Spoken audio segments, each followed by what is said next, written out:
Hello everyone. तो ड्रामे की स्टार्टिंग में हमें हमारी फीमेल लीड शिया टियान को ही दिखाया जाता है, जो कि एक पुअर फैमिली से बिलोंग करती है। साथ ही साथ अब एक अननोन एक्ट्रेस भी है, कोई तो इसे पहचानता ही नहीं। अब पैसे इकट्ठे करने के लिए इसे जो भी टास्क दिया जाता है वो भी ज़रूर कंप्लीट करती है। अभी भी एक पर्सन से मिलने के लिए ना एक बार ही पहुंची होती है। अब जब वो इसे दिखाई नहीं देता तो यहाँ पे अपनी सेल्फी बनाने की ट्राई करने लगी थी। अचानक ही किसी से टकराने की वजह से गिरने ही लगती है कि तभी हमारा हीरो चेंग शुआन उसे पकड़ लेता है। पहले तो ये उसे इग्नोर करके जाने लगी थी, बट बाद में सोचती है कि कहीं ये वही तो पर्सन नहीं है जिसकी टाई को लेने का ही मुझे टास्क मिला है, इसलिए फ़ौरन से उसके पास आ जाती है। अब बातों ही बातों में इसे कन्फर्म हो जाता है कि एक्चुअली में ये वही पर्सन है जिसकी वो तलाश में आई है। खैर, अब यहाँ पे वो इससे पूछने लगा था कि तुम कौन हो, तो ये उसे अपना नाम फिर शैन जुई बताती है, जो कि एक बहुत बड़े कंपनी के प्रेसिडेंट मिस्टर ही की पोती है, जो कि बहुत अरसा पहले गुम भी हो चुकी थी। अब यहाँ पे चेंग शुआन तो उसकी बात पे बिल्कुल भी बिलीव नहीं करता कि नहीं, तुम वो वाली नहीं हो सकती हो। अब ये बेचारी अब यहाँ पे क्या ही करती, सो इसलिए उसे बता देती है कि एक्चुअली में मेरा नाम शिया है और मैं एक अननोन एक्ट्रेस हूँ। अभी भी मुझे यही टास्क मिला था कि मैं जाके आपकी टाई लेके आऊँ और फिर बाद में मुझे बहुत सारे पैसे भी मिलेंगे। अब वो उससे पैसों की बात करने लगती है, लेकिन ये साहब तो उसे इग्नोर करते हुए जाने लगता है। इंटरव्यू में फेल हो चुकी हो। वो हैरान कि कौन सा इंटरव्यू। तो अब यहाँ पे हमें पता चलता है कि एक्चुअली में इसे हायर करने वाला कोई और नहीं बल्कि चेंग शुआन ही था। वो इससे यही इंटरव्यू लेना चाहता था कि ये अच्छे से अपनी परफॉर्मेंस दे मिस्टर ही की पोती बनने का, बट वो तो ये सही से दे ही नहीं पाती। अब फिर खैर वो तो वहाँ से जा चुका था, ये बहुत ही अपसेट होती है। खैर, ये तो फिर अब अपने काम पे वापस ही आ गई थी। बेचारी को इस वक्त पैसों की बहुत ज़्यादा ज़रूरत होती है, बट क्या करती, इसकी ग्रैंड माँ भी काफ़ी रहती है ना, तो इसलिए उनके एक्सपेंसेस वगैरह भी इसी के ही ज़िम्मे होते हैं। इसका एक बॉयफ्रेंड है जो कि एक किस्म का निकम्मा बंदा है। उसने तो इवन के इसकी ग्रैंड माँ का घर भी ना गिरवी रख के पैसे सारे खा ही चुका होता है। अब यहाँ पे उस बेचारी को टेंशन होती है कि आखिर वो वाले पैसे मैं कहाँ से पे करूँगी। उसने इसे कहा तो था कि मैं वो पे कर दूँगा, बट अभी तक किए ही नहीं होते। इसी टेंशन में एक जगह पे बैठी रो रही होती है कि ऊपर से रेन स्टार्ट हो जाती है। अब तभी फिर यहाँ पे हमारे हीरो चेंग शुआन की एंट्री होती है, जो कि इस वक्त इससे मिलने के लिए ही आया था। यहाँ पे इसे कुछ पैसे देने के साथ साथ ये भी बताता है कि एक्चुअली में ना तुम इंटरव्यू में पास हो चुकी हो, बस अब तुम्हें ना मिस्टर ही की पोती बन के ही ना उनके पास रहना होगा। अगर तुमने अच्छी सी एक्टिंग कर ली तो उसके बाद भी तुम्हें बहुत सारे पैसे दिए जाएंगे।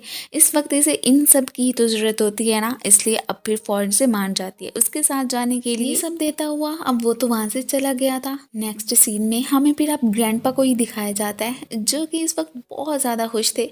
यहाँ पे उन्होंने एक सेरेमनी का अरेंज करके सबको इंट्रोड्यूस करवा दिया था कि मेरी जो पोती बहुत साल पहले गुम हो चुकी थी ना, वो अब वापस आ गई है। तभी फिर एंट्री होती है शिया की, जो कि इस वक्त शैन जुई बन के यहाँ पे आ रही थी और इतनी ज़्यादा प्रीटी लग रही होती है कि हमारा हीरो तो बस उसे देखते ही रह जाता है। यहीं पे हम इसके बॉयफ्रेंड को भी देखते हैं, जो कि इसी पे ही नजरें जमा के बैठा था। ये भी अब फिर फुल कॉन्फिडेंट के साथ वहां से जा ही रही थी कि अचानक पाँव फिसलने की वजह से इससे पहले कि नीचे गिरती, हमारा हीरो फिर इसे पकड़ लेता है। अब दोनों ही फिर वहां से जाने लगे थे। एक्चुअली में इसका और ग्रैंडपा कोई ना कोई तो रिश्ता जरूरी है, अब वो क्या है उसके बारे में फिलहाल हमें नहीं बताया गया। अब यहाँ पे ग्रैंडपा सबको शिया से इंट्रोड्यूस करवाने लगे थे कि ये मेरी पोती है। अब यहाँ पे ग्रैंडपा बहुत ज्यादा खुश होके सभी को शिया से इंट्रोड्यूस ही करवाने लगे थे। अब साथ ही साथ ये भी बताते हैं कि इसकी शादी बहुत जल्द मैं ना चेंग शुआन से करने वाला हूँ। ये सुन के ये तो एकदम सरप्राइज रह जाती है कि क्या, इसके बारे में तो मुझे पहले चेंग शुआन ने बताया ही नहीं था, इसे बताना चाहिए था ना।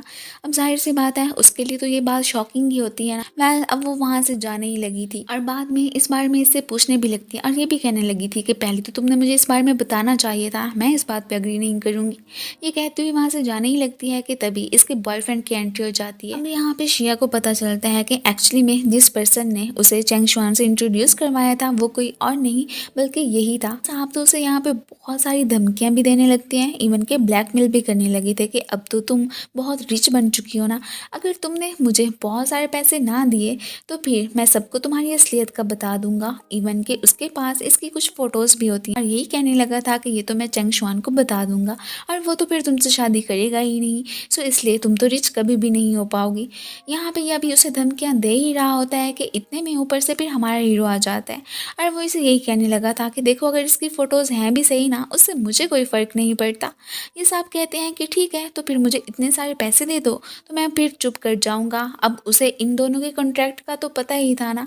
अब यहाँ पे जैसे ही ये अपने गार्ड्स को बुला के उसे वहाँ से भेज देता है, तो तभी जाके इसे पता चलता है कि एक्चुअली में चेंग शुआन की नज़र ना ग्रैंडपा की प्रॉपर्टी पे है, इसलिए वो इसका यूज़ कर रहा है।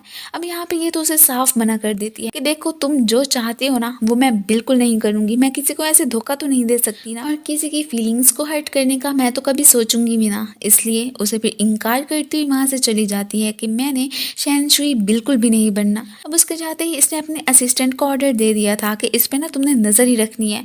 वो अब हर हाल में इसे ही चाहता था कि यही ग्रैंडपा की पोती बने और कोई नहीं। नेक्स्ट सीन में हमें फिर शिया को ग्रैंडमा के पास ही दिखाया जाता है, जो कि अभी फिलहाल चेंग शुआन के बारे में उन्हें बता ही रही थी कि तभी अचानक इसे कॉल आ जाती है। वो लोग तो यहाँ पे इसके ग्रैंडमा के घर के बारे में ही बात कर रहे होते हैं कि देखो अभी तक हमें हमारी रकम नहीं मिली है, सो इसलिए हम उस पर कब्जा करने जा रहे हैं।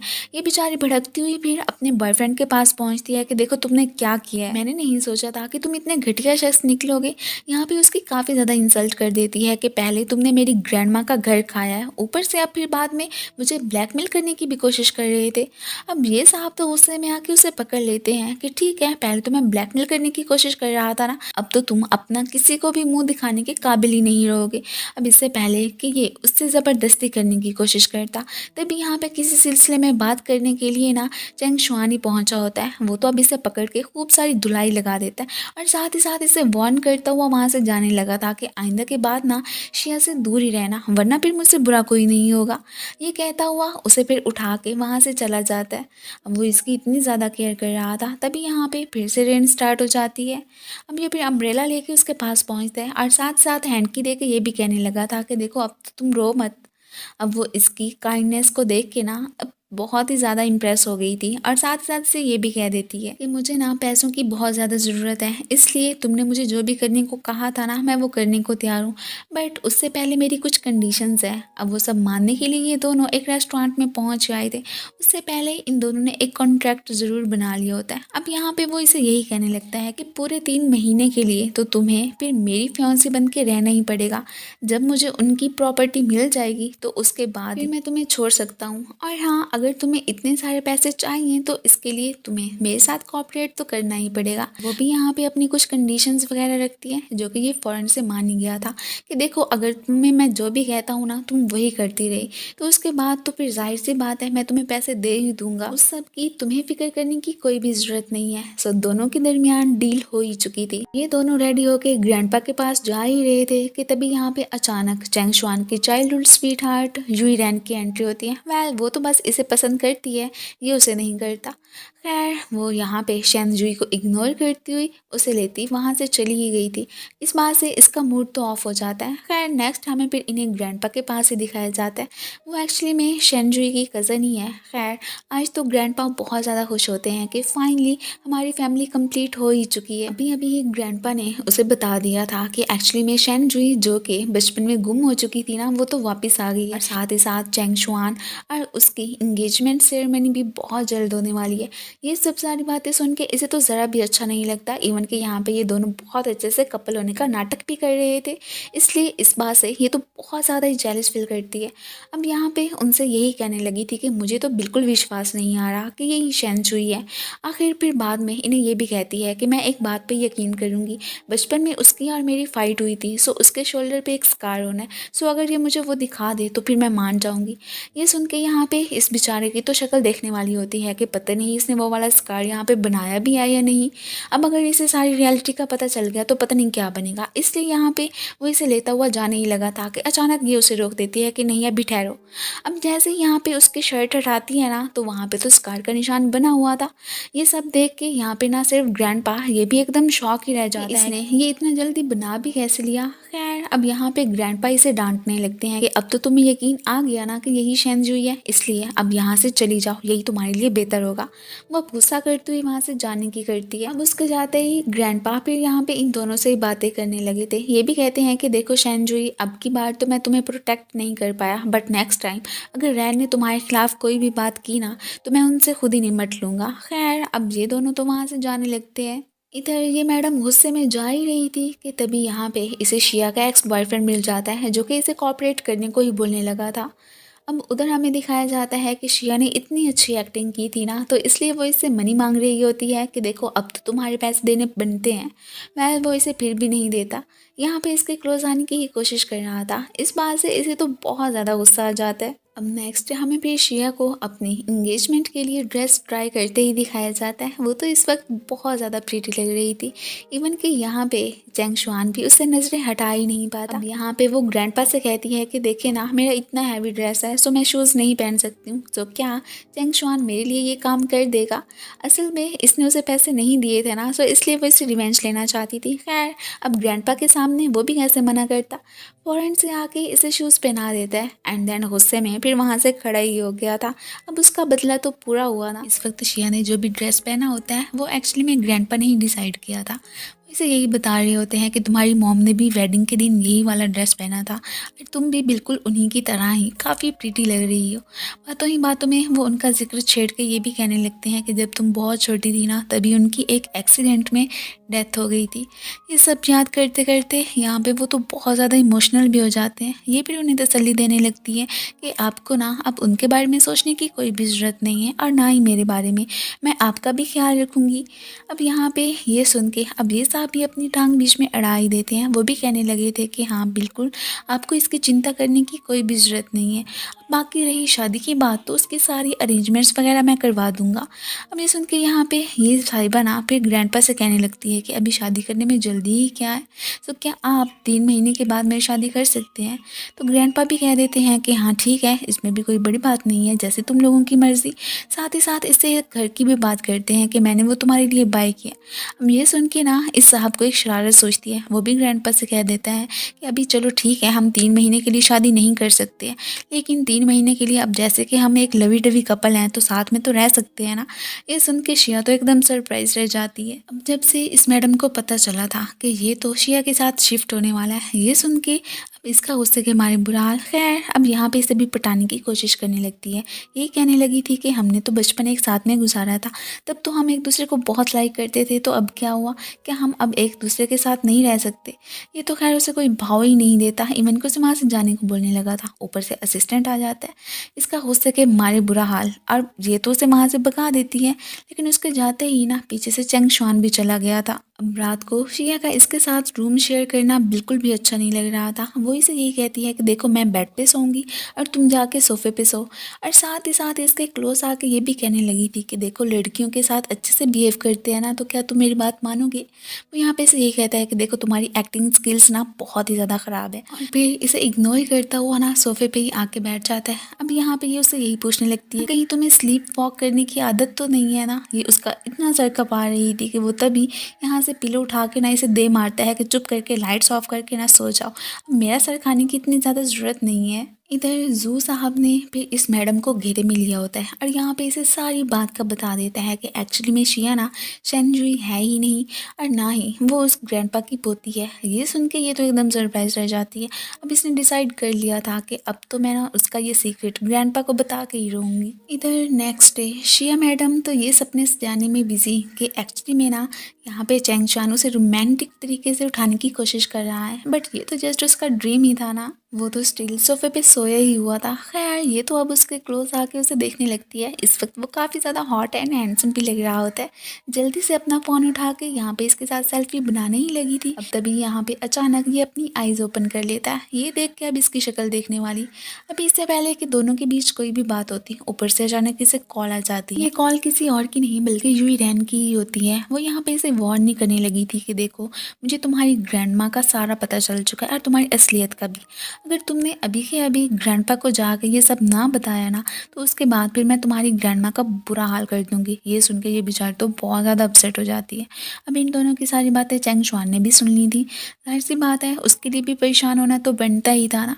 अब नेक्स्ट सीन में हमें इसे फिर ग्रैंडपा के पास ही दिखाया जाता है कि उनसे यहाँ पे अपोलोजाइज़ करने के लिए आ गई थी कि एक्चुअली में मैं शेन जुई नहीं बल्कि शिया ही हूँ और मैं एक अननोन एक्ट्रेस भी हूँ। अब इतने में ऊपर से चैंग शुआन की एंट्री होती है। अब यहाँ पे हमें पता चलता है कि उसने ऑलरेडी ही ग्रैंडपा को कन्विंस कर लिया हुआ था। उसने उन्हें यही बताया था कि पहले इसका नाम शिया था और एक ग्रैंडमा ने ही इसे पाला था। अब उनके हॉस्पिटल बिल्स को पे करने के लिए ही ना इसने फिर अननोन एक्ट्रेस बनने वाला शोभा अपनाया था। अब ये सब सुन के यहाँ पे ग्रैंडपा को तो ना यूई रैन पे बहुत ज़्यादा गुस्सा आता है कि आखिर उसकी मेरी पोती को इतना परेशान करने की हिम्मत भी कैसे हुई। और इसी दौरान ही यहाँ पे उनकी तबीयत भी ख़राब हो जाती है। चेंग चुआन उन्हें लेके हॉस्पिटल ही जाने लगा था। पीछे से ये तो यहाँ पे जोर का थप्पड़ इसे दे मारती है कि तुम्हारी आखिर मुझ पे ऐसा इल्ज़ाम लगाने की हिम्मत भी कैसे हुई। जाहिर सी बात है इसका ऐसा करना तो बनता ही था ना। ऊपर से ग्रैंडमा को लेके इसने उसे वार्न किया था, इसलिए इस बात पे भी इसे बहुत ज़्यादा गुस्सा आ रहा होता है। अब नेक्स्ट सीन में हमें इसे बहुत परेशान होते दिखाया जाता है। चेंग चुआन उसके पास आके तसल्ली ही देने लगा था कि देखो अब तुम्हें ना इस मैटर को लेके बहुत ज़्यादा परेशान होने की कोई भी ज़रूरत नहीं है, मैंने सब कुछ सॉल्व कर लिया है। अब यहाँ पे ये उसे यही कहती है कि देखो अब मैटर्स ना बहुत ज़्यादा बढ़ते जा रहे हैं, सो इसलिए तुम्हें मेरी जो भी फ़ीस वगैरह देनी है ना वो भी बढ़ानी पड़ेगी। ये सुन के यहाँ पे ये तो स्माइल करने लगता है कि ठीक है जैसा तुम कहो। अब इन्होंने ग्रैंडमा को ना एक प्राइवेट हॉस्पिटल में ही शिफ्ट करवा दिया था। वो तो बहुत ज़्यादा खुश होती हैं। यहाँ पे यही समझ रही होती हैं कि चेंग चुआन और ये दोनों एक दूसरे से रिलेशनशिप में ही हैं, बट ये ग्रैंडमा को मना कर देती है कि देखें ऐसी कोई भी बात नहीं है। और पता नहीं क्या कह के ना इसने उन्हें फिर मना ही लिया था। बाद में ये फिर चेंग चुआन को सी ऑफ करने के लिए भी जाती है, इवन के खुद भी उसके साथ घर ही आ गई थी। आगे से ही इस मैडम ने बहुत सारे गिफ्ट्स वगैरह बाय किए होती हैं। एक्चुअली में वो तो इसके सामने ना बस अच्छा बनने का नाटक ही कर रही थी। अब ये भी उसे इस तरह से इग्नोर करती है कि मेरे तो स्टमक में बहुत पेन हो रहा है। ये कहती हुई वो तो सोफे पे बैठ गई थी। पीछे से ये भी यहाँ पे उसे अवॉइड करता हुआ ना जल्दी से इसे देखने के लिए आता है। ये सब देख के इसका तो गुस्से के मारे और ही बुरा हाल हो गया था एंड इवन कि उसे कोसती हुई वहाँ से जाने की करती है। अब इन दोनों ने तो यहाँ पे कपल होने का बहुत ही अच्छा नाटक किया था। ये तो उसके क्लोज जाके यही कहता है कि देखो अब की बार तो तुमने कॉपरेशन बहुत अच्छे से की है, अगर तुम ऐसे ही करती रही तो ठीक है, जो तुमने मुझे कहा था ना मैं भी फिर तुम्हारी फ़ीस को बढ़ा दूंगा। ये सुन के ये तो खुश हो जाती हैं। अब यहाँ पे एक दूसरे के क्लोज आते ही ना इन दोनों की ही हार्ट बीट्स तेज़ हो गई थी। अब इनके एक्सप्रेशन से तो साफ ही जाहिर हो रहा था कि दोनों को ही एक दूसरे से लव हो चुका है। जू की वजह से ही इसकी बहुत सारी इंसल्ट हुई थी ना, सो इसलिए ही उस पर बहुत सारा गुस्सा करती है। वो यहाँ पे इससे एक और चांस मांगता है कि देखो अब की बार ना मेरी प्लानिंग एकदम परफेक्ट है, मैंने ना शिया के साथ वन नाइट स्पेंड करनी है और तब तुम ग्रैंडपा को बुला लेना। जब वो उसे मेरे साथ देखेंगे ना तब तो जाहिर सी बात है उन्होंने गुस्सा करना ही है। इस तरह ग्रैंडपा के सामने शिया की रेपुटेशन तो एकदम खराब होकर ही रह जाएगी। ये सुन के ये भी सेटिस्फाई करती है कि ठीक है अब की बार ये वाला प्लान अगर फेल हुआ ना तो फिर मुझसे बुरा कोई नहीं होगा और तभी फिर मैं तुम्हें पैसे भी दूंगी। दूसरी तरफ हमें घर पे शिया को ही बैठे दिखाया जाता है। वो तो यहाँ पे चेंग चुआन के ख्यालों में ही काफ़ी ज़्यादा खोई होती है, इवन कि इसे तो उससे बहुत लव हो चुका है। खैर अभी थोड़ी देर के बाद ही इसे यहाँ पे जू का मैसेज मिलता है कि मैंने ना तुमसे ग्रैंडमा के घर को लेके ना कोई बात करनी है, तो जल्दी से मिलने के लिए आ जाओ। अब उधर हमें उसे एक रूम में बैठे हुए दिखाया जाता है। यहाँ पे वो उसके वाटर में ना कोई मेडिसिन वगैरह ही मिला रहा था। अब देन उसकी एंट्री हो जाती है। वो तो आते ही डायरेक्टली इससे अपनी ग्रैंडमा के घर के बारे में ही बात करने लगी थी। अब ये उसकी बातों को इग्नोर करके ना उससे अपने और इसके रिलेशनशिप के बारे में ही बात करने लग जाता है। अब इस बात पे इसे बहुत ज़्यादा गुस्सा आ जाता है। खैर उसे काम डाउन करने के लिए ये उसे वही वाला वाटर देने की कोशिश करने लगा था जो कि वो लेने से मना कर देती है। ये सब देख के इसे तो उस पर गुस्सा आ जाता है। इससे पहले कि उसे ज़बरदस्ती करने की कोशिश करता वो इसकी आइज़ पे स्प्रे कर देती है।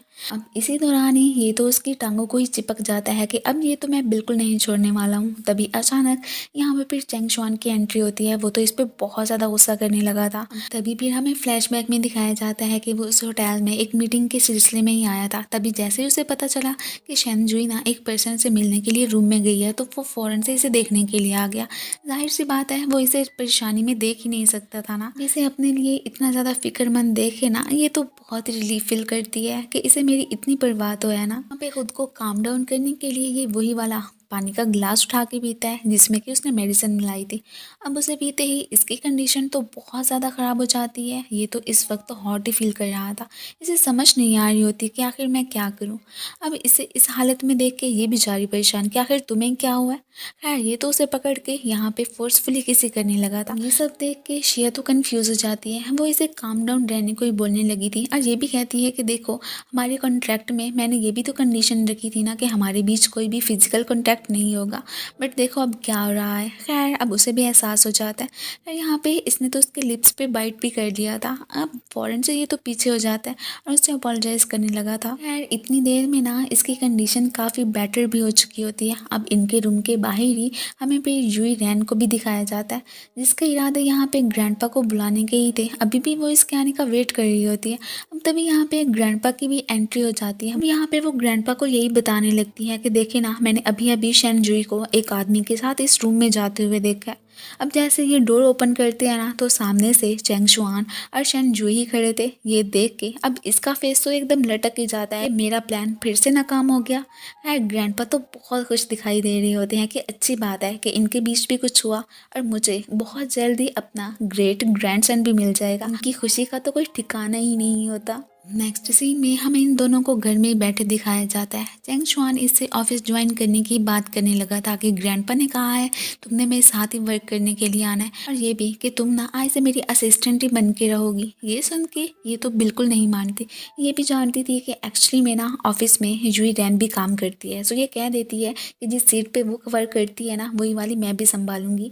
वैसे भी मुझे तुम्हारी असिस्टेंट बन के रहने का ना कोई भी शौक नहीं है। वैसे भी मैं अब शेन जुई हूँ, सो इसलिए अपने हक के लिए तो उससे फाइट करके ही रहूंगी। ये भी खैर चुप ही कर जाता है। यहाँ पे ये भी कहने लगती है कि देखो फाइनल कॉल जिसकी भी हुई ना, मैंने उसकी बात ही माननी है। मुझे पता है कि सारे फैसले लेने वाली तुम नहीं हो। सब सुन के अब यहाँ पे चेंग शुआन का तो फेस लटक ही गया था। शिया ने कंपनी ज्वाइन कर ही ली थी। अब यहाँ पे चेंग शुआन के साथ ही वो ऑफिस आई होती है। अब ये मैडम उन दोनों को देख के सरप्राइज, इससे पहले कि इनसे कोई भी बात करती, चेंग शुआन तो इसे लेता ऑफिस से पहुंच आया था। अब इसे वही वाली सीट मिली थी जिसपे के यूई रैन वर्क करती है। खैर इन दोनों के बीच कोई बात चल ही रही होती है कि ऊपर से ये मैडम उनका एक प्रोजेक्ट लेके ही पहुंच आई होती है। खैर यहाँ पे इसे देने की बजाय वो तो चेंग शुआन को ही देने लगी थी। साथ ही साथ इसे क्रिटिसाइज भी करती है कि तुम्हें तो कोई काम करना आता ही नहीं है, तो तुम्हारा यहाँ आने का क्या फ़ायदा। अभी भी तुमने अभी अभी ज्वाइन किया है ना, सो इसलिए तुम काम पे फोकस ना ही करो तो बेहतर होगा। खैर इसे भी गुस्सा आ जाता है। ये जल्दी से चेंग शुआन के हाथ से ये वाली फाइल ले लेती है। साथ ही साथ प्रोजेक्ट के प्रपोजल को भी रीड आउट करने लगी थी। खैर ये देख के अब ये मैडम इससे पहले कि उसे कुछ और बात करती, चेंग शुआन ने उसे वहाँ से जाने को ही बोल दिया था। अब ये भी लटकते हुए फेस के साथ वहाँ से चली जाती है। उसके जाते ही यहाँ पे ये तो उससे इस प्रोजेक्ट के प्रपोजल की बात करने लगती है कि तुम्हें उसे चेंज करना चाहिए। ये देखो ना, ये बिल्कुल सही नहीं है। तुम्हें कम से कम लोगों की फीलिंग्स का तो एहसास करना चाहिए ना। अब इसे लेके एक घर तो बिल्कुल ही बर्बाद होके रह जाएगा। देखो ऐसा ना करो। खैर वो नहीं मानता, यही कहने लगा था कि देखो मैं तो समझता था कि शायद तुम्हें बिजनेस के बारे में कुछ तो पता होगा, बट ऐसा तो कुछ भी नहीं है। और तुम देखो इन इमोशंस को बीच में लाने की कोई ज़रूरत नहीं है। हम तो वही काम करते हैं ना जिसमें कि हमें फ़ायदा होता है।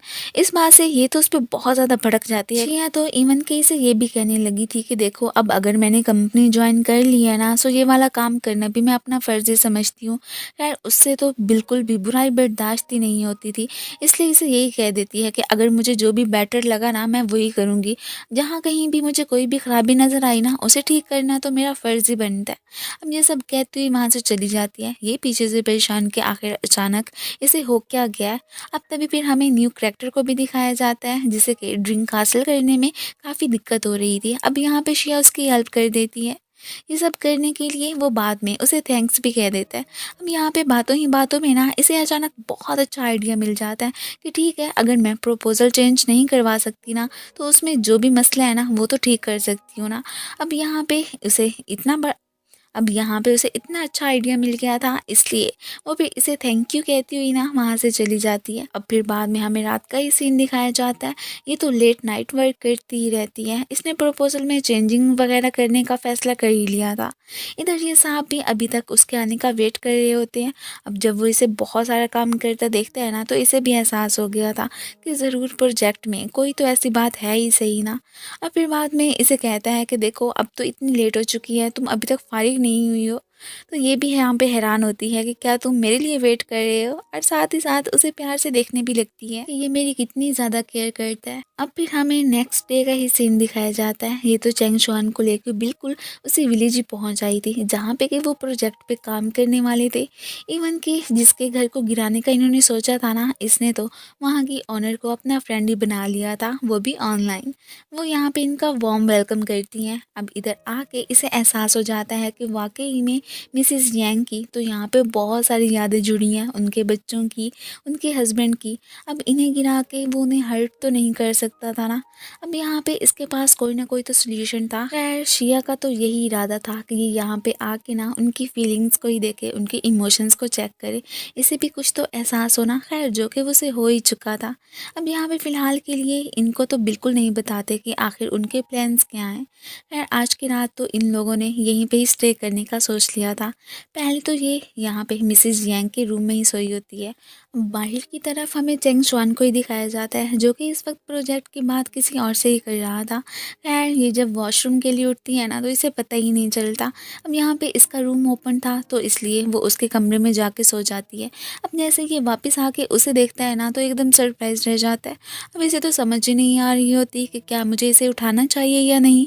खैर अब क्या ही कर सकता था, इसलिए फिर बिना कोई आहट किए इसी के पास ही सो जाता है। एंड देन फिर चुपके से और फिर बड़े प्यार से उसे देखने भी लगा था। जब काफ़ी ज़्यादा गर्मी लगती है ना, तो यहाँ पे उसे फिर हवा भी देने लगा था। अब इसे तो पता ही नहीं चलता, ये तो अपने होशो हवास में कहाँ होती है, नींद में ही उसके क्लोज जाके उसे किस कर लेती है। ये सब देख के यहाँ पे चेंग शुआन तो बहुत ज़्यादा हॉट फील करने लगा था। यूँ मानो कि उसे इससे लव ही हो चुका हो। खैर फीलिंग्स कब कन्फेस करेगा उस बारे में तो फ़िलहाल हमें भी नहीं पता। अब नेक्स्ट डे जैसे ही शिया उठती है ना, उसे यहाँ पे देख के एकदम सरप्राइज रह जाती है। एंड देन साथ ही साथ उस पर गुस्सा भी करने लगी थी कि तुम आखिर इस रूम में आके कैसे सो सकते हो। वो एकदम हैरान कि ये क्या कह रही हो, बल्कि मैं नहीं तुम ही मेरे रूम में आई थी। खैर उसे क्या फ़र्क पड़ने वाला था। अब ये बाहर आके यहाँ पे मिसेज यांग की उनके कामों में हेल्प करने लगती है। अब इसके पीछे पीछे यहाँ पे चेंग शुआन भी आ गया था। बातों ही बातों में यहाँ पे ये लोग मिसेज यांग के बारे में ही फिर डिस्कशन करने लगते हैं। वो तो इधर ये भी इसे बताने लगा था कि देखो रात को जो तुमने किया था ना, उसकी मेरे पास वीडियो भी मौजूद है, मैं तुम्हें दिखा सकता हूँ। वो तो इसकी बातों पे बिल्कुल बिलीव नहीं करती। खैर यहाँ पे चेंग शुआन तो इसे एक बहुत ही ब्यूटीफुल सी ना रेनबो भी बना के दिखाता है, जिसे देख के शिया तो बहुत ही खुश हो गई थी। खैर कोई भी आगे से रिएक्ट नहीं करती। दोनों अब चूंकि मिसेज यांग के बारे में बात कर ही रहे होते हैं, तो इसने भी फैसला कर लिया था कि ठीक है, जो तुम्हारी मर्जी है ना, मैं बिल्कुल वही करूँगा। अगर तुमने न्यू प्रपोजल तैयार कर लिया है ना, तो मैं भी उस पर वर्क करने को तैयार हूँ। और साथ ही साथ बातों ही बातों में ना ये उसे ये भी बताने लगा था कि जब मैं बहुत छोटा था ना, तब मेरा ड्रीम था कैप्टन बनने का। बट देखो ना, वक्त के साथ साथ मेरी ख्वाहिशें, ड्रीम्स वगैरह सभी चेंज होके रह गए हैं। अब चूंकि इसका तो ये मिशन सिर्फ और सिर्फ मिस्टर ही की सारी प्रॉपर्टी हथियाने का ही होता है। अब इसके पीछे का क्या रीज़न है, वो तो हमें फ़िलहाल कुछ नहीं बताया गया। अब यहाँ पे ये उससे पूछने लगती है कि आखिर तुम्हारे लव को लेके क्या विचार है। वो इसे बता देता है कि अपनी लाइफ में जो भी मेरे गोल्स हैं ना, उन्हें अचीव करने से पहले तो मैं लव के बारे में सोच भी नहीं सकता। अब फिर इससे पूछने लगता है कि तुम्हारे क्या इरादे हैं, तो ये भी कह देती है कि हाँ वाकई में मेरा भी ना लव को लेके ना फ़िलहाल तो कोई भी डिसीजन नहीं है, वैसे भी अभी मुझे ग्रैंडमा की केयर करनी है। ये सब कहती हुई वहाँ से चली जाती है। एक्चुअली में ये थोड़ी सी हर्ट हो गई थी कि इसने अभी तक अपने लव के बारे में सोचा ही नहीं है, सो मैं अपनी फीलिंग्स इससे कैसे कन्फेस कर सकती हूँ। अगले ही दिन वापस आके अब यहाँ पे शिया ने अपनी न्यू प्रपोजल की प्रेजेंटेशन सबके सामने दे दी थी। अब तभी फिर वही वाला पर्सन आके इनको यही बताता है कि देखो अगर कल को हमें बहुत बड़ा नुकसान हो गया तो फिर क्या होगा, क्या उस बारे में भी किसी ने सोचा है। इवन कि यहाँ पे इस मैडम को भी मौका मिल जाता है उसे क्रिटिसाइज करने का, वो भी इस पर्सन की हाँ में हाँ ही मिलाती है। अब ये सब देख के यहाँ पे चेंग शुआन को तो ज़रा भी अच्छा नहीं लगता। वो यहाँ पे इसके हक में ही बोलता है और ये भी कहने लगा था कि मैं श्योर हूँ कि हम ज़रूर सक्सेसफुल होंगे और इस बात की मैं पूरी की पूरी रिस्पॉन्सिबिलिटी लेता हूँ। ये सब देख के अब यहाँ पे शिया को बहुत ही अच्छा लगता है। वो मन में यही सोचने लगती है कि देखो ये मेरी कितनी फ़िक्र करता है, इवन के बहुत सारा नुकसान उठाने को भी तैयार है। बाद में उसका इसे ट्रीट देना तो बनता था ना, सो उसके पास पहुंच जाती है कि देखो प्लेस तुम खुद ही डिसाइड कर लो कि कहाँ पे जाना है।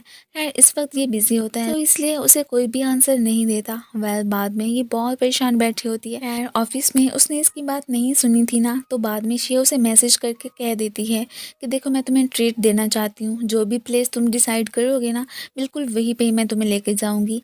एंड देन वो जब इसे रिप्लाई करता है, ये तो देख के वो बहुत ज़्यादा खुश हो जाती है।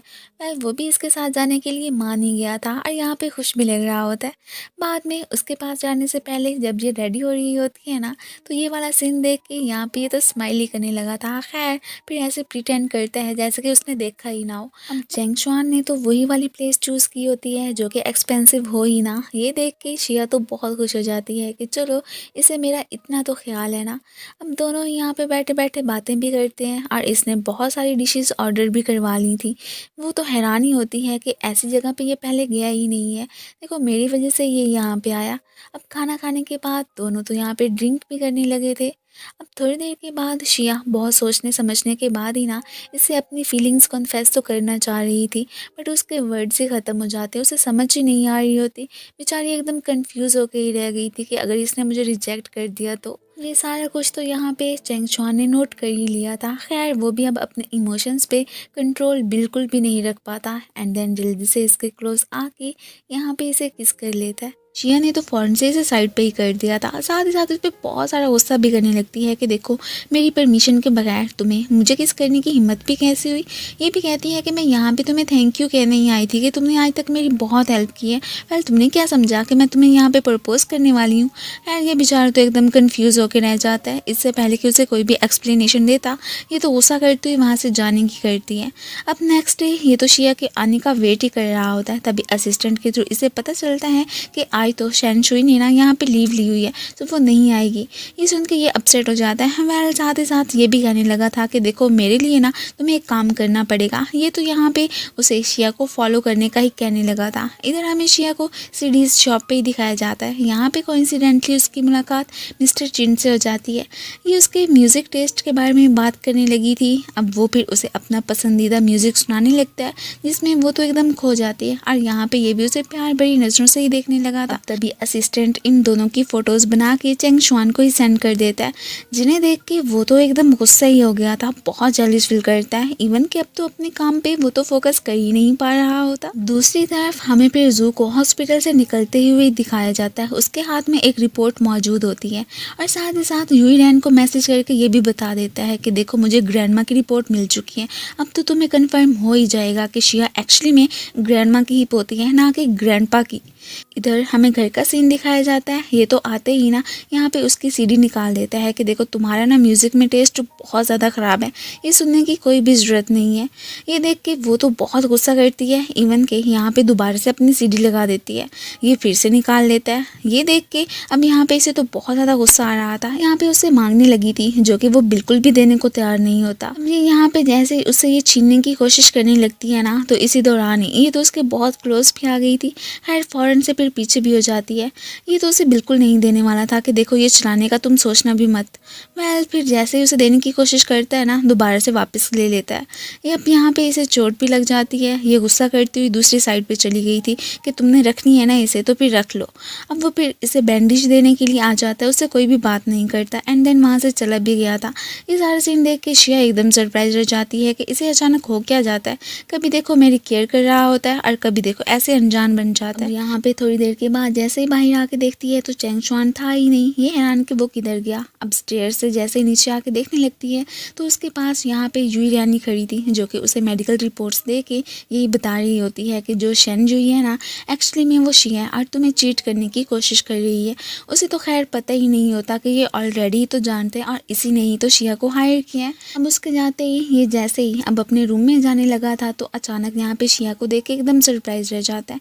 शिया तो यही सोच रही थी कि शायद ये ना यूई रैन को ही पसंद करता है, इसलिए कह देती है कि देखो मुझे लगता है कि मेरा यहाँ पे रहना ठीक नहीं है, सो मुझे यहाँ से चले जाना चाहिए। यहाँ पे उसे रोक देता है कि देखो कैसी बातें कर रही हो, अगर मेरी वजह से तुम्हें बहुत ज़्यादा हर्ट हुआ है ना तो उसके लिए मैं अपोलोजाइज़ करता हूँ। एक तो मुझे तुमसे यूँ पूछे बिना किस नहीं करनी चाहिए थी, ऊपर से मैंने तुम्हारी सीडी भी ले ली थी ना, उसके लिए भी मैं सॉरी बोलता हूँ। वैसे एक बात तो है कि तुम्हारा ना म्यूज़िक में टेस्ट बहुत ही ज़्यादा बुरा है। ये सुन के अब यहाँ पे ये तो स्माइल करने लगती है। खैर खैर उसने इसे माफ़ कर ही दिया था। नेक्स्ट सीन में हमें फिर ग्रैंडपा को ही दिखाया जाता है जिनकी कि आज बर्थडे थी। ये तो स्पेशल अपने हाथों से ही एक सूप बना के लाती है जो कि ग्रैंडपा को बहुत ज़्यादा पसंद आता है। वो तो इसकी तारीफ़ भी करने लगे थे कि जब मैं छोटा था ना तो तब मेरी मॉम बिल्कुल ऐसे ही बनाया करती थी और आज तुमने वो बना के मुझे पिला के ना मेरी पुरानी मेमोरीज ताज़ा कर दी हैं। अब उसकी तारीफ़ें सुन के इस मैडम को तो ज़रा भी अच्छा नहीं लगता। खैर अब वो ग्रैंडपा को केक काटने का ही कहने लगे थे। अचानक ही नाइफ उठाते हुए ना ये मैडम जैसे उसे छीनने लगती है तो उसके हाथ पे चोट आ जाती है। एंड देन जल्दी से ये फिर एक टिश्यू उठा के उसकी ये वाली चोट साफ़ करने लगी थी। अब तभी ये उसका हाथ पकड़ के उसे वहाँ से लेके चला जाता है। अब जब इन्हें एहसास होता है ना कि यहाँ पे चोरी चोरी हमारी बातें यूं ही रैन सुन रही है तो ये नाटक करने लगते हैं आपस में लड़ने झगड़ने का। वो इसे यही कह रहा था कि देखो मुझे पता है कि तुम शिया हो और यहाँ पे ग्रैंडपा को चीट करने की कोशिश कर रही हो ना। ये सुन के इसे तो बड़ी खुशी होती है और फ़ौरन से फिर वहाँ से जाने की करती है। ये वापस आ चुकी थी सो इसके जाते ही ना ये उसे कहती है कि देखो अब वो चली गई है सो हमें अब नाटक करना बंद करना होगा। अब यहाँ पे ये उसके क्लोज आके यही कहने लगता है कि तुम्हारी एक्टिंग स्किल्स ना बहुत ज़्यादा ही अच्छी हैं। वेल दोनों अब वापस आ चुके थे। ये तो बस उन्हें देख के मन ही मन में बहुत स्माइल करती है और उसके बाद अपना सामान लेके वहाँ से चली भी गई थी। इसके बाद हमें यही दिखाया जाता है कि ये तो उसकी चोट पे मेडिसिन लगाने के साथ साथ यहाँ पे उसकी काफ़ी केयर भी कर रहा था। उसका ये गेस्चर यहाँ पे शिया को बहुत अच्छा लगता है। अब खुद तो उसे पसंद करती ही थी ना, इसलिए अब मन में यही सोच रही होती है कि पहले मैंने इसे रिजेक्ट कर दिया, अब बाद में पता नहीं क्या बनेगा। खैर बातों ही बातों में इससे ये भी पूछ लेती है कि देखो अब हम ग्रैंडपा की फीलिंग्स को हर्ट कर रहे हैं ना, तो अब जब उन्हें सारी सच्चाई का पता चलेगा तो वो हमारे बारे में क्या सोचेंगे। ये भी यहाँ पे कह देता है कि हाँ बिल्कुल यही बात है, मैं भी यही सोच रहा था। इसे खुद कुछ समझ नहीं आ रही होती कि अब आखिर हम क्या करें।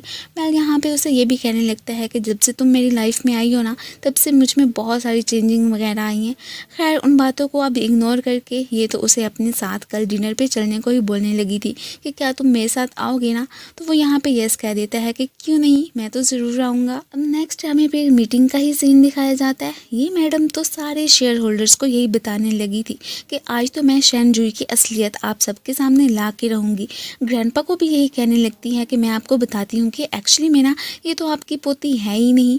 अब सबके सामने इसकी और ग्रैंडपा के डीएनए टेस्ट की रिपोर्ट्स वगैरह ही रीड आउट करने लगी थी। अब जब अचानक उसे पता चलता है कि इनका डीएनए टेस्ट तो मैच कर रहा है, ये देख के उसकी शक्ल देखने वाली वेल यहाँ पे ग्रैंडपा तो बहुत ज़्यादा खुश हो जाते हैं। सबको यही बताने लगे थे कि देखो अब तो सबको पता चल गया ना कि एक्चुअली में शैन जुई मेरी ही पोती है।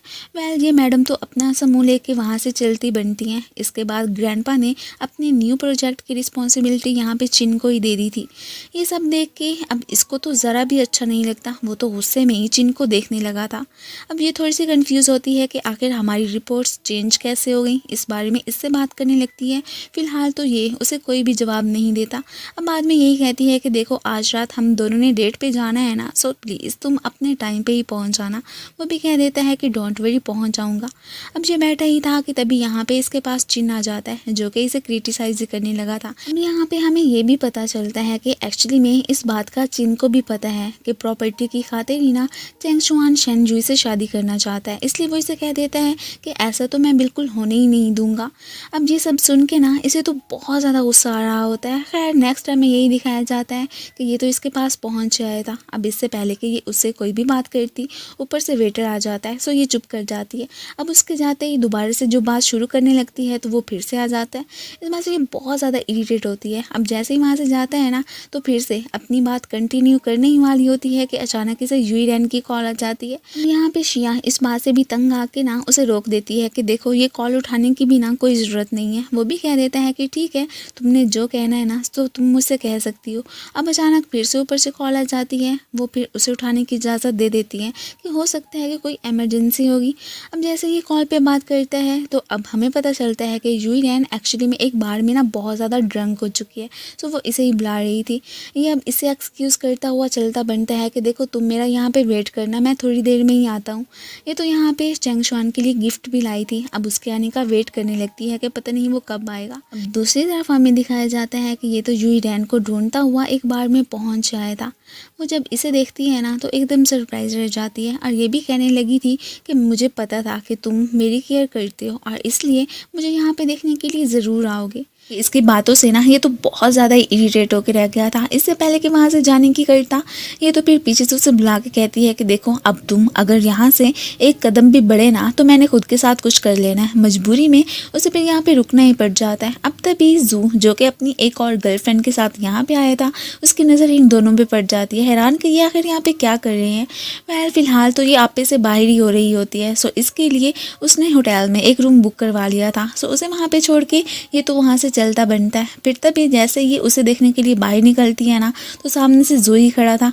अब उसे ये चेंग शुआन समझ के ना यहाँ पे हक कर लेती है। उसे तो मौका चाहिए था किसी भी लड़की के साथ टाइम स्पेंड करने का। सो इसलिए इन दोनों के बीच ना वन नाइट स्टैंड हो जाता है। इधर शिया तो घर ही पहुँच आई थी। उसे बहुत दुख हो रहा था कि वो तो टाइम पे पहुँचा ही नहीं। उसे जस्ट यूही रैन की ही फिक्र है। इधर जैसे ही ये यहाँ पे पहुँचते हैं ना तो तभी उसे शिया का बड़ा गिफ्ट ही मिला था, जिसे देख के ये तो काफ़ी ज़्यादा इमोशनल हो जाता है। ये तो यहाँ पे इसके लिए बहुत ही एक्सपेंसिव गिफ्ट ही लाया था। शिया को तो ये बिल्कुल भी पसंद नहीं आता। यहाँ पे वो एक्सेप्ट नहीं करती। यही कहने लगी थी कि तुम ना इसे अपने साथ लेके जाओ। वो कहता है कि नहीं, मैं ये जस्ट तुम्हारे लिए ही लाया हूँ ना, तो तुम ही रखो। वह वो ये कहता वो वहाँ से जाने ही लगा था कि ये पीछे से ना यही वाला बैग उसे दे मारती है कि तुम अपना ये अपने पास ही रखो। अब फिर ये अपने रूम में ही वापस आ चुकी थी। अगले दिन इस मैडम को जैसे ही जू का पता चलता है ना तो इसने इसे फिर अपने रूम से बाहर ही निकाल दिया था। ये तो यही कह रहा होता है कि देखो मैंने तुम्हारे साथ वन नाइट स्पेंड किया ना, सो उसके बदले में मुझे पैसे चाहिए। वह वो तो इसे बिल्कुल भी नहीं देने वाली थी। इधर शिया अभी सो ही रही होती है कि अचानक इसे कॉल आ जाती है। कॉल करके यही बताया जाता है कि तुम्हारी ग्रैंडमा के घर को ना ऑक्शन ऑफ किया जा रहा है। ये सुन के ये तो बहुत ज़्यादा अपसेट हो जाती है। इसे कुछ समझ ही नहीं आ रही होती। अब वो घर वापस लेने के लिए ना इसे पैसों की ज़रूरत होती है। जैसे ये किचन में आती है ना तो वहाँ पे वही वाला बैग अभी तक पड़ा हुआ था जो कि कल चेंग शुआन इसके लिए लाया होता है। ये काफ़ी ज़्यादा महंगे प्राइस बिक भी सकता था। सो इसलिए ये जैसे उसे लेकर जा रही होती है ना तो यहाँ पे चेंग शुआन उसे देख लेता है। वो हैरान था कि कल रात को तो तुम्हें ये बिल्कुल भी पसंद नहीं आया था, अब तुमने इसे रखने का सोच भी कैसे लिया। ये भी कंफ्यूज हो जाती है कि आखिर अब मैं इसे क्या जवाब दूँ। यही कहती है कि देखो अब मैंने इसे अपने साथ ही रखने का डिसाइड कर लिया है, मैं इसे नहीं फेंक सकती हूँ। अब जैसे ये अपना ब्रेकफास्ट लेके रूम में आता है ना तो यहाँ पे ये रेडी होके वहाँ से जाने ही लगी थी। इसे बिल्कुल नहीं बताती कि कहाँ पे जा रही हूँ। ये थोड़ा सा क्यूरियस तो होता है कि आखिर ये जा कहाँ रही है। नेक्स्ट हमें फिर इसे शॉप पे ही दिखाया जाता है। अब ये अगला पर्सन ना इससे ये महंगे दामों बिल्कुल भी नहीं खरीदने वाला था कि इसकी प्राइस तो कम ही है। यार अब ये फिर ऐसे तो मानने वाला नहीं था, इसलिए फिर यहाँ पे इमोशनल होके ना उससे यही कहने लगती है कि देखो तुम लड़के बिना पता नहीं क्या चीज़ें हो, मैं कितनी इनोसेंट सी गर्ल हूँ और आप लोग हमारे साथ ऐसे ही करते हो। रात को मैंने एक लड़के के साथ वन नाइट स्पेंड की थी और देखो अगले दिन उसने मुझे ये वाला बैग दे दिया और तुम हो के इसे बाई ही नहीं करना चाहते हो। अब ये सब सुन के ना ये तो उसकी बातों में ही आ जाता है, सब कुछ सच्ची समझ रहा था। अब यहाँ पे वो तो फिर ये वाला बैग बहुत सारी रकम में ना लेने को तैयार ही हो गया था। यही कहता है कि मुझे तुमसे हमदर्दी है, इसलिए सारे लड़कों को ना एक जैसा मत समझना। अब जैसे ये बाहर आती है तो यहाँ पे चेंग शुआन को देख के एकदम शॉक रह जाती है। उसने अंदर वाली सारी बातें सुन ली थी और इसे फॉलो करते हुए यहाँ पे पहुँच आया था। अब इसे यही कहने लगता है कि देखो तुम्हें इतने सारे पैसों की ज़रूरत थी क्या।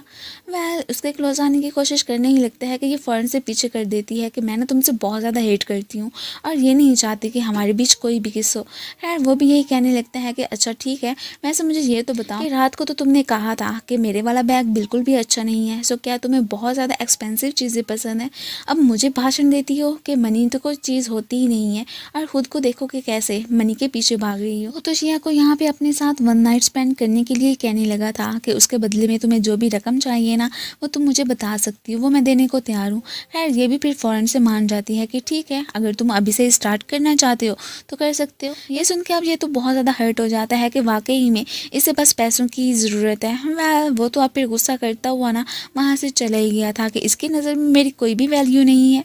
इधर ये साहब फिर यहाँ पे यूही रैन को पटाने के लिए पहुँच आए थे और उससे पैसों की बात करने लगते हैं। ये इस बातों से बहुत ज़्यादा इरिटेट हो जाती है कि आखिर इसको मसला क्या है। इवन कि यहाँ पे गरम गरम कॉफ़ी भी उसके मुँह पे गिरा के ना चलती बनती है। ये सब देख के ये तो बहुत ज़्यादा गुस्सा हो गया था। यहाँ पे इसने तो अपनी और उसकी रात को स्पेंड करने वाली फ़ोटोज़ ना सोशल मीडिया पे अपलोड कर दी थी और साथ ही साथ नाम तो यहाँ पे इसने शेन जुई का ही लगा दिया था कि इन दोनों के बीच अच्छा खासा झगड़ा हो जाएगा। तो इस तरह मेरा बदला तो पूरा हो जाना है। ये मैडम ऑफिस में पहुँच जाती है, इमन के यहाँ पे उसे थप्पड़ भी मार देती है कि तुम्हारी आखिर ये सब करने की हिम्मत भी कैसी हुई। उसकी कोई भी एक्सप्लेनेशन नहीं सुनती। इमन के यहाँ पे चेंग शुआन भी आ गया था। अब इससे पहले कि मज़ीद यहाँ पे कोई भी मेस क्रिएट करती वो इसका हाथ पकड़ लेता है कि तुम्हें ऐसा करने की कोई ज़रूरत नहीं है। ये तो यहाँ पे चेंग शुआन को हक करके यही कहने लगती है कि देखो ना, ये मुझ पर इल्ज़ाम लगा रही है, मैंने ऐसा कुछ भी नहीं किया। वेल वो तो इस पर बिलीव करता था ना। यहाँ पे असिस्टेंट से कह के इसने तो इसे ऑफिस से ही बाहर निकलवा दिया था। सभी स्टाफ इन दोनों को देख के एकदम सरप्राइज रह जाता है। इवन के गॉसिप भी करने लगा था। वेल उन्हें तो इन दोनों का कपल बहुत ज़्यादा अच्छा लगता है। ये भी यहाँ पे उसे टच करके यही कहने लगा था कि कल तो तुम कह रही थी कि मैं तुम्हें बिल्कुल भी पसंद नहीं हूँ, तुम मुझसे हेट करती हो, सो अब क्यों मुझे गले लगाया। वेल यह वहाँ से जाने ही लगती है कि वो इसे पकड़ लेता है। अब नेक्स्ट हमें ऑफिस का सीन दिखाया जाता है। जैसे ही ये इससे बात करने के लिए आती है ना, यहाँ पे वो सो रहा था। अब सोते हुए उसे देख के यही सोचने लगती है कि काश ये बोले ना वैसे तो कितना हैंडसम है ना। अब वहाँ से जाने ही लगती है कि अचानक वो इसका हाथ पकड़ लेता है। एक्चुअली में वो तो सो ही नहीं रहा था। यहाँ पे इसे यही कहने लगता है कि मुझे ना अब सच सच बताओ कि तुम यहाँ पे क्या बात करने आई थी। वो इससे अपोलोजाइज़ करने लगती है कि कल मुझे ना तुमसे वो वाली बातें करनी ही नहीं चाहिए थी। अब उसका गिफ्ट एक्सेप्ट ना करने के लिए यहाँ पे उसे सॉरी बोल देती है। खैर इससे पहले कि ये उसके और क्लोज आता, यहाँ पे ये तो उठ के जाने लगती है। अब वो इसके पीछे पीछे और यहाँ पे इन दोनों का थोड़ा सा रोमांटिक सा सीन ही दिखाया जाता है। नेक्स्ट सीन में ये फिर उसे अपनी फेवरेट प्लेस पे ही लेके आ गया था और बातों ही बातों में इसे अपने बारे में बताने लगता है कि मैं तो ऑर्फन था, फिर मुझे मिस्टर ही ने अडॉप्ट किया। अब इसे पता चल जाता है कि एक्चुअली में ये ना मिस्टर ही का अडॉप्टिव सन ही है। खैर अब ये भी उससे बताने लगता है कि मेरे इरादे यही हैं कि मैं उनका बिज़नेस संभालूं।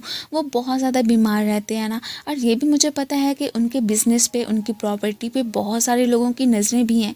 वेल अब शेन जुई को आखिर इसके यहाँ लाने का पीछे का रीज़न यही था कि एक्चुअली में ग्रैंडपा यही चाहते थे कि जो भी मेरा बायोलॉजिकल रिलेटेड होगा ना, मैं उसे ही सारी प्रॉपर्टी दे दूँगा। वेल अब उन्हें क्या पता कि शेन जुई एक्चुअली में उनकी ग्रैंड डॉटर है ही नहीं। वो तो यही समझ रहे हैं ना कि ये उनसे ब्लड रिलेटेड ही है। अब वो अपनी प्रॉपर्टी इसे इसी वजह से ही तो नहीं दे रहे थे ना, सो इसलिए अब इसने फिर विलन बनने का ही डिसाइड कर लिया था।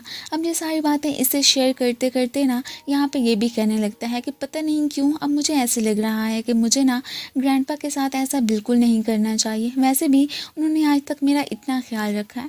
खैर इसमें ये सारी चेंजिंग वगैरह ना इसी की वजह से ही आई थी। अब दोनों यहाँ पे सारी रात ऐसे ही बातें करते करते बिता देते हैं। अगले दिन फिर ये जुई रैन से मिलने के लिए ही पहुंच आया था। उसे सारी बात का बता देता है कि तुम्हें ना अब शेन जुई पे ना कोई भी इल्ज़ाम लगाने की ज़रूरत नहीं है। मैं तुम्हें बता देता हूँ कि एक्चुअली में वो सारा किया धरा ना जू का ही था। आखिर को तुमने उसी के साथ ही तो नाइट स्पेंड की थी ना। अब देखो आइंदा के बाद उसके साथ कोई भी प्रॉब्लम क्रिएट्स मत करना और ना ही मुझसे मिलने के लिए आना। वेल ये तो यहाँ पे उसे हक कर लेती है। ये भी कहने लगी थी कि देखो मैं ना शिया को एक्सेप्ट करने को तैयार हूँ, बट प्लीज़ तुम मुझे यूँ छोड़ के तो ना जाओ ना।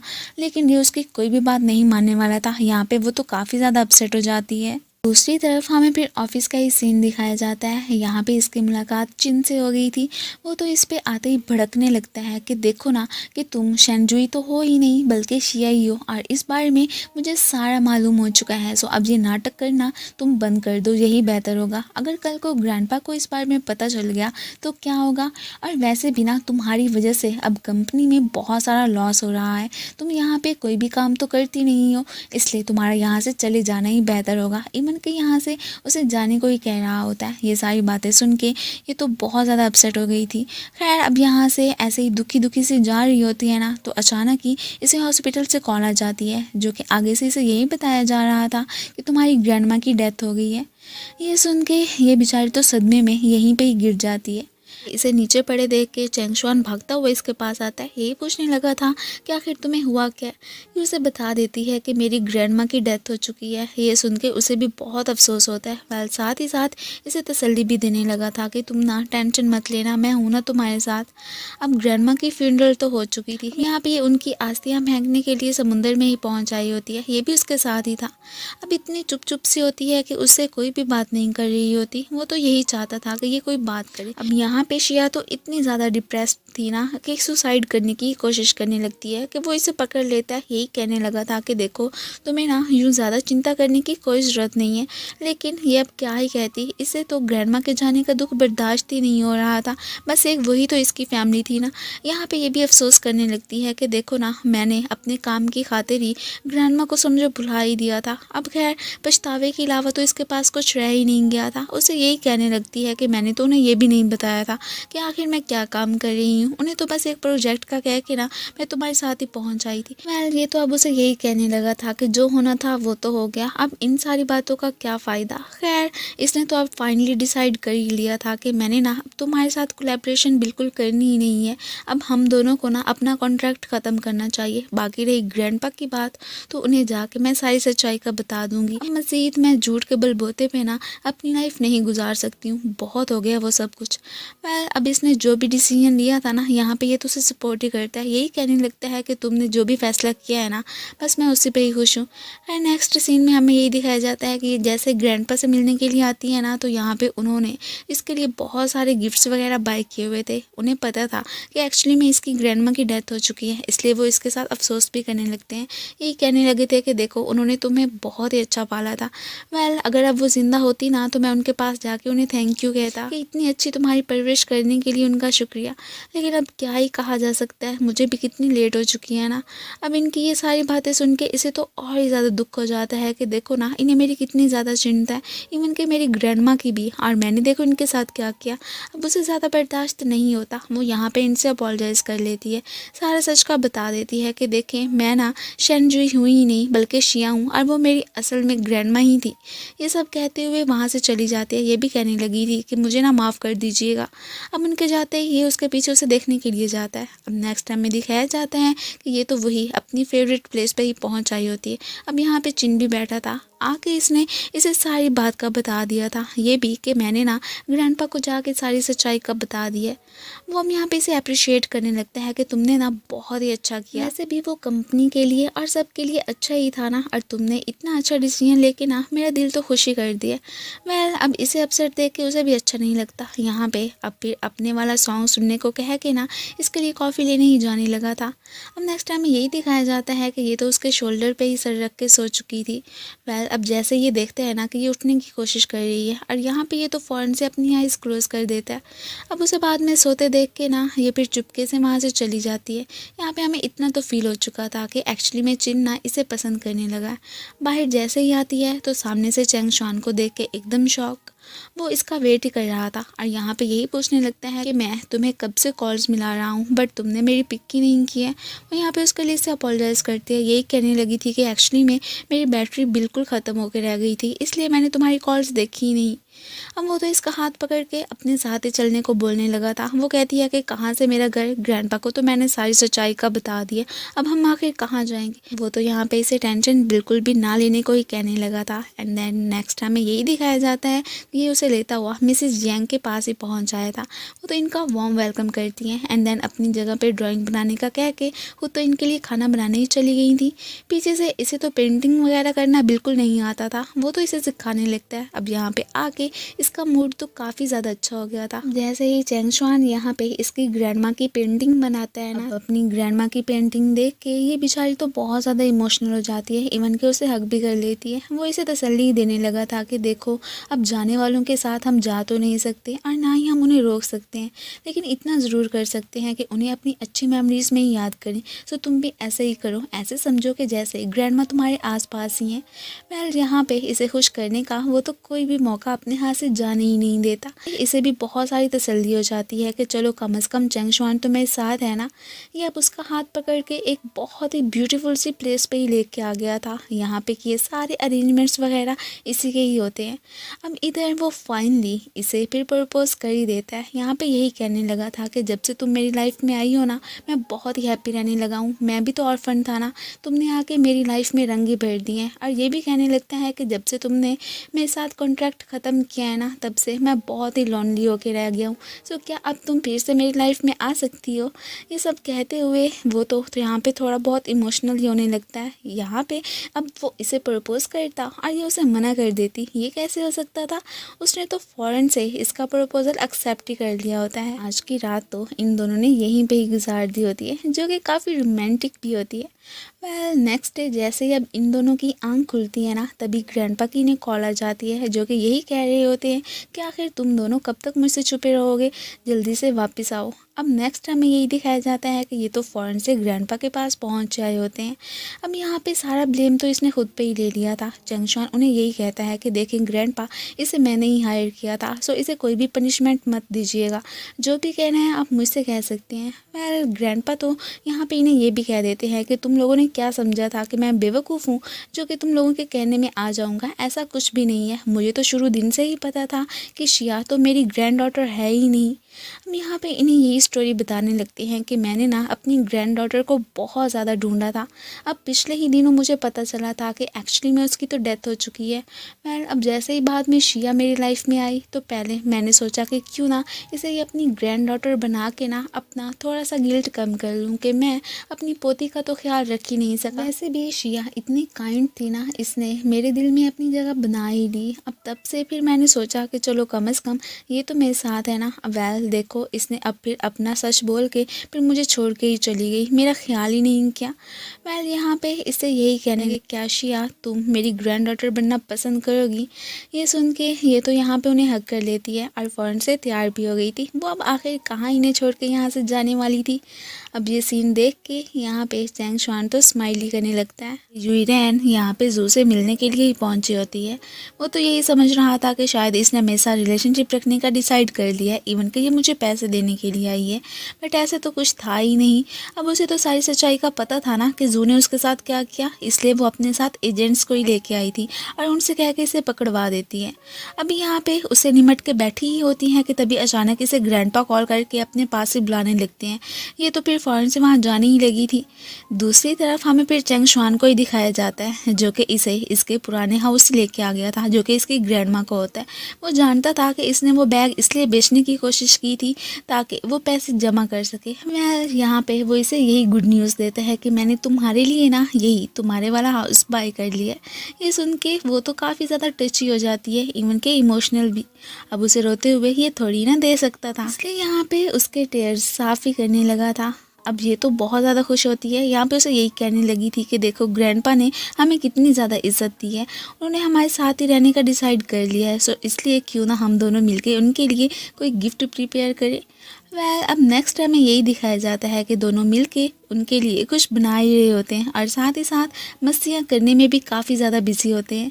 दूसरी तरफ हमें दिखाया जाता है कि ये मैडम खुश खुश ग्रैंडपा के पास पहुंचती है, यही समझ रही थी कि शायद उन्होंने मुझे ही अपनी सारी प्रॉपर्टी देने का डिसाइड कर लिया है। ग्रैंडपा भी इसे यही कहते हैं कि हाँ कुछ अरसे पहले मैंने यही सोचा था कि मैं ना सारे शेयर्स तुम्हारे नाम कर दूंगा, बट नहीं, अब मेरे इरादे चेंज हो चुके हैं। मैंने ना चैंगशान और साथ ही साथ फिर शिया को भी ना कुछ देने का फैसला कर लिया।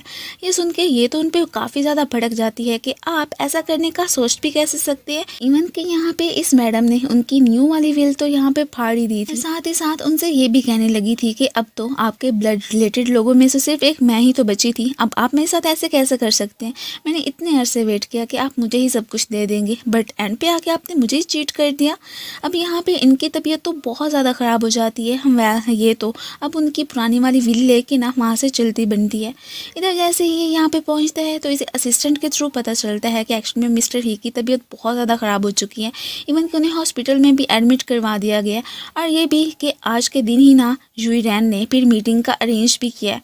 अब ये सभी लोग वहाँ पे पहुँच जाते हैं। इवन कि इस मैडम को तो कोई फ़र्क ही नहीं पड़ता था कि ग्रैंडपा के साथ आखिर हो क्या रहा है। शुक्र है कि वो ज़िंदा तो थे ना, लेकिन अभी फ़िलहाल के लिए हॉस्पिटल में ही एडमिट होते हैं।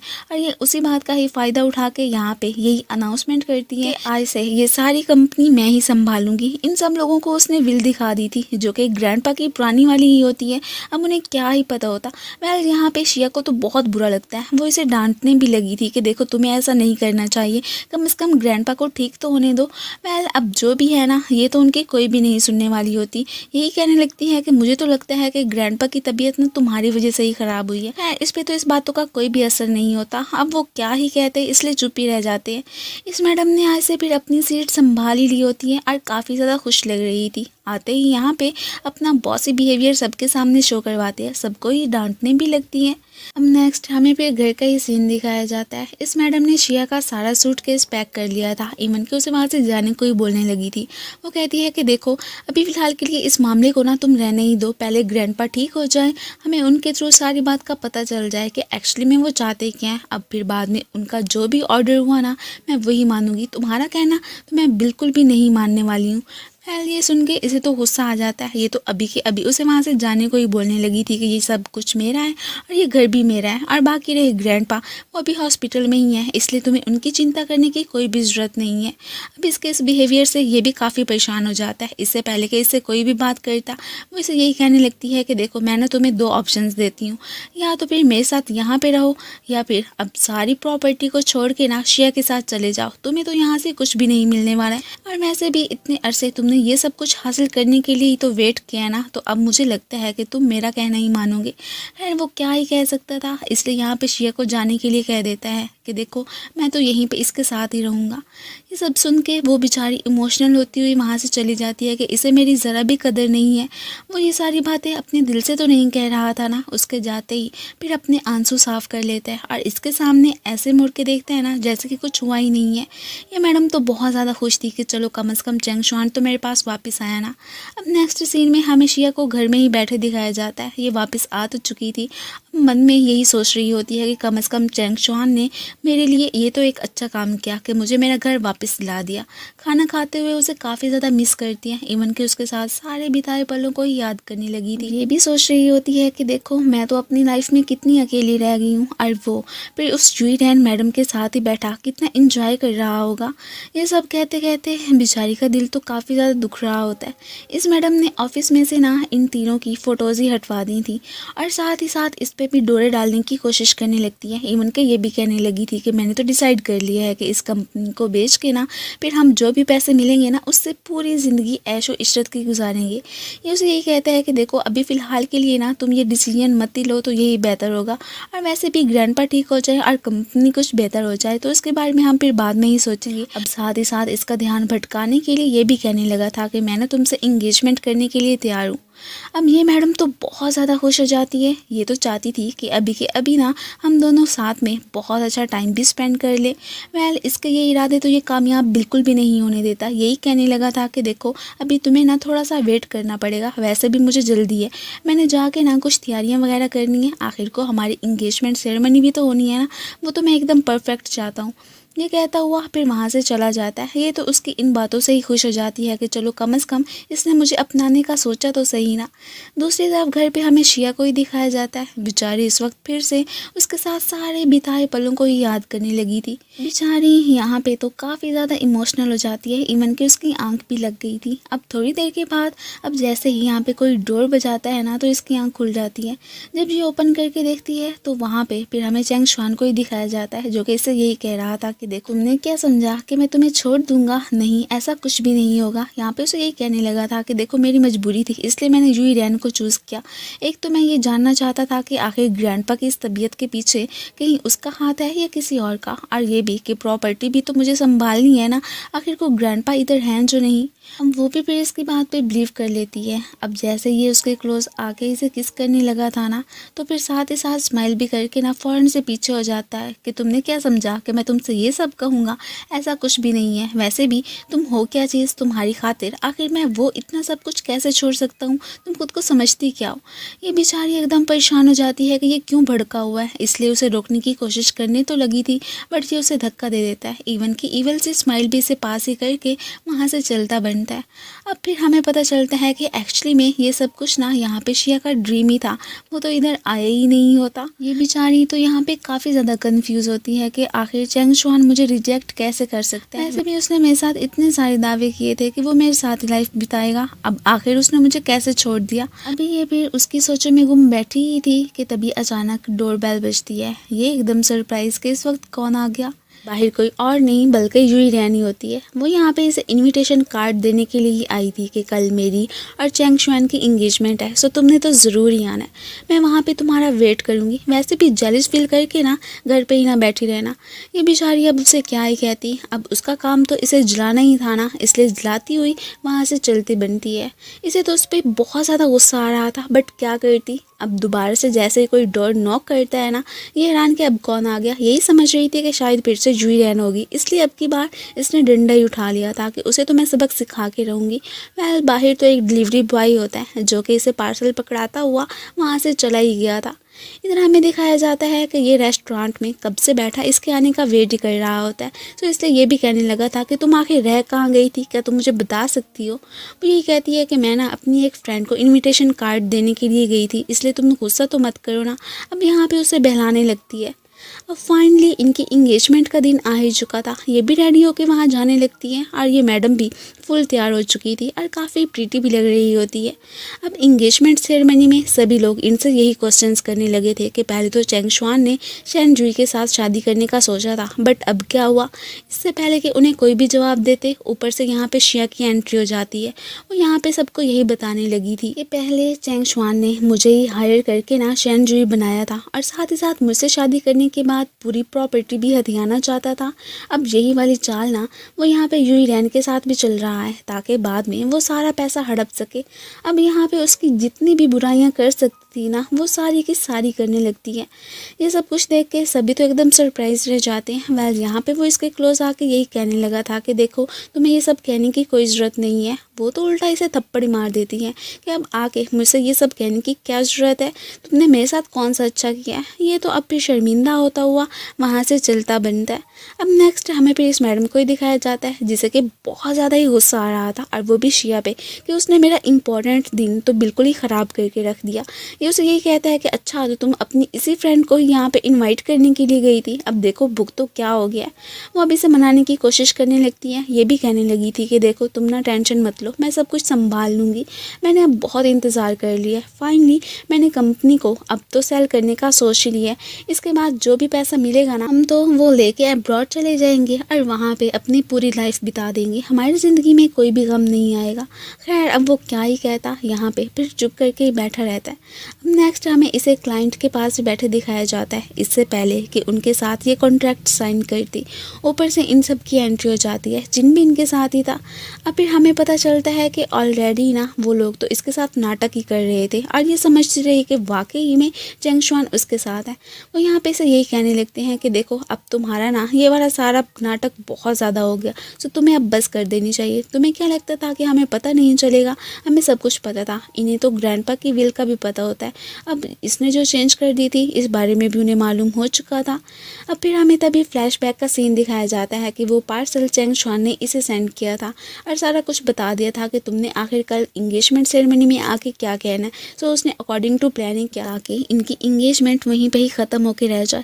खैर इसे अभी भी यहाँ पे कुछ तो तसल्ली होती है कि चलो चिन तो मेरे साथ होगा ना। वो इसे यही कहने लगता है कि देखो मुझे ना तुम भूल ही जाओ, मैं तो उसके साथ ही होऊंगा जो कि कंपनी का भला चाहेगा। वैसे भी वो यहाँ पे शेयर होल्डर ही होता है ना, सो जहाँ पे मुनाफा हुआ वो उसके साथ ही। अब यहाँ पे ये साहब तो इसे जाने के लिए कहने लगे थे, तुमने क्या सोचा था हमें कुछ भी पता नहीं चलेगा। वैसे भी कंपनी के ज़्यादा सारे शेयर्स यहाँ पे शिया के नाम ही हैं, सो इसलिए तुम ये नाटक करना बंद कर दो। अब ये क्लाइंट साहब तो वहाँ से चलते बनते हैं कि ये क्या मजाक था। ये गुस्से में आके यहाँ पे शिया पे ही हाथ उठाने लगती है, तो वो इसका हाथ पकड़ लेता है कि आइंदा के बाद ना इससे दूर ही रहना, मैं ना देखूँ कि तुम इसके आसपास भी भटक रही हो। अब ये लोग यहाँ पे बातें कर ही रहे होते हैं कि तभी असिस्टेंट के थ्रू इन्हें पता चलता है कि अभी मुझे बटलर का मैसेज आया कि ग्रैंडपा को होश आ गया। ये सभी लोग उनके पास ही जाने लगते हैं। पीछे से ये अकेली ही रह गई थी, इसका तो सब कुछ ही तब्दील होकर रह गया था ना। इधर हमें फिर घर का ही सीन दिखाया जाता है। ये लोग ग्रैंडपा से मिलने के लिए आ गए थे। अब तो उनकी कंडीशन काफ़ी बेहतर होती है। वो यहाँ पे फिर चैंगशुआन को ही अपने पास बुलाते हैं। यही कहने लगे थे कि मेरे ना अब तुम्हें लेके सारे इरादे चेंज हो चुके हैं। देखो जो मेरी अपनी थी उसने मेरे साथ क्या किया और तुम पराए होते हुए भी मेरा कितना साथ देते रहे और मैंने ये नोट ही नहीं किया। सो अब ब्लड रिलेशन को छोड़ो, मैं ना अपनी कंपनी के सारे शेयर्स तुम्हारे नाम ही करता हूँ। आज से तुम ही ये सब कुछ संभालोगे। ये सब कुछ सुन के यहाँ पे शिया को तो बहुत ही ज़्यादा अच्छा लगता है। यहाँ पे इन दोनों ने सारे काम तो निपटा लिए थे, इसलिए शिया उससे कहती है क्यों ना हम कुछ दिन की लीव लेके ना इस आइलैंड से बहुत दूर चले जाएं और साथ में अच्छा सा टाइम स्पेंड करें। अब शिया ये कहती है और वो ना मानता है। ऐसे कैसे हो सकता था, वो तो फ़ौरन से तैयार हो जाता है। अब नेक्स्ट हमें फिर इन दोनों को शिप में ही बैठे दिखाया जाता है। आज तो फाइनली इसका कैप्टन बनने का फिर ड्रीम भी पूरा हो चुका था। दोनों साथ में काफ़ी ज़्यादा एंजॉय करते हैं। शिया की मानो तो यहाँ पे लाइफ भी चेंज होके ही रह गई हो। अब नेक्स्ट हमें यही दिखाया जाता है कि इसे रूम में ना देख के ना ये बेचारा तो बहुत ज़्यादा परेशान हो गया था। अब बाहर आके देखता है वो तो इसका वेट कर रही होती है। अब उसे देख के ये तो स्माइल ही करने लगा था। यहाँ पे ये भी कहता है देखो आइंदा के बाद ना तुम मुझसे दूर कभी जाने का सोचना भी मत, मैं आखिर अपनी लाइफ कैसे बिताऊंगा। वेल वो भी कह देती है कि डोंट वरी, ऐसा कुछ नहीं होगा, मैं तुम्हारे साथ ही हूँ ना। नेक्स्ट ये दोनों खाना खाने के लिए जा ही रहे होते हैं कि तभी इनकी मुलाकात यहाँ पे यूई रैन से हो जाती है। वो तो फिर से इसे चिपकने की कोशिश करने लगी थी। ये भी कहती है कि देखो मुझ में आखिर किस चीज़ की कमी है, तुमने मुझे छोड़ के आखिर शिया को ही क्यों चूज़ किया। मैं तो तुम्हें बचपन से ही लव करती आ रही थी ना, फिर भी तुम मेरे साथ ऐसे कैसे कर सकते हो। अब यहाँ पे सारा ब्लेम शिया पे डालने लगती है कि तुम्हारी वजह से ही ना ये बिल्कुल चेंज होके रह गया। वो इसे कहता है कि देखो उसे कुछ भी कहने की कोई भी ज़रूरत नहीं है। वैसे भी तुमने कभी अपने गरीबान में झांक के देखा है कि तुम कितनी सेल्फिश हो, अपने ग्रैंडपा का ही ख्याल नहीं किया। एंड देन उसे कोसता हुआ इसे लेके चलता बनता है। इसे तो उन दोनों पे ही काफ़ी ज़्यादा गुस्सा आ रहा था कि ये ऐसा करने का सोच भी कैसे सकते हैं। अगर मैं अपनी लाइफ में खुश नहीं रह सकती हूँ तो इन्हें भी नहीं रहने दूंगी। इवन के यहाँ पे इन्हें मारने की कोशिश करने ही लगी थी कि तभी अचानक चैंगशुआन इसको तो साइड पे कर देता है, बट उसका तो बहुत ही भयानक एक्सीडेंट हो गया था। इसी के साथ ही ये सीन तो कट हो जाता है। अब नेक्स्ट हमें फिर चैंगशुआन को हॉस्पिटल में ही दिखाया जाता है। इसे यूं कोमे में पड़े हुए 1 साल ही गुजर चुका था। शिया डेली उसे देखने के लिए आती है और यहाँ पे जो भी बातें होती है ना सारी की सारी उससे शेयर करती है। ये भी बताती है कि ग्रैंडपा कंपनी को बहुत अच्छे से संभाल रहे हैं और मैं भी, अब हमें बहुत सारा फ़ायदा भी हो रहा है। ये भी कहती है कि अब ना बस हमें तुम्हारे ठीक होने का ही वेट है, पता नहीं कब तुम ठीक होगे। और ये भी कहती है कि यूई रैन भी अब जेल में ही है, उसने जो भी बोया था वो काट रही है। हालांकि उसने मुझे अपोलोजाइज लेटर भी लिखा था, बट मैंने उसे माफ़ नहीं किया कि उसने जो भी गलत किया है उसकी सज़ा तो उसे भुगतनी ही चाहिए ना। अब ये सारी बातें करके वो जैसे ही पानी लेने के लिए जाती है ना, अब वापस आती है तो इसे बेड पे ना देख के एकदम हैरान कि ये कहाँ चला गया। अब बाहर आके देखती है कि वो तो विंडो के पार ही देख रहा था। वो तो अब जल्दी से इसे यहाँ पे हक भी कर लेती है। इवन के इमोशनल भी हो गई थी कि देखो मैं कब से तुम्हारे ठीक होने का वेट कर रही थी और फाइनली वो वाला मोमेंट आ ही चुका है। एंड फिर इसी के साथ ही इस ड्रामे की एंडिंग हो जाती है। Thank you for watching. So guys, आप लोगों को ये ड्रामा कैसा लगा मुझे कमेंट्स में ज़रूर बताइएगा। Thank you.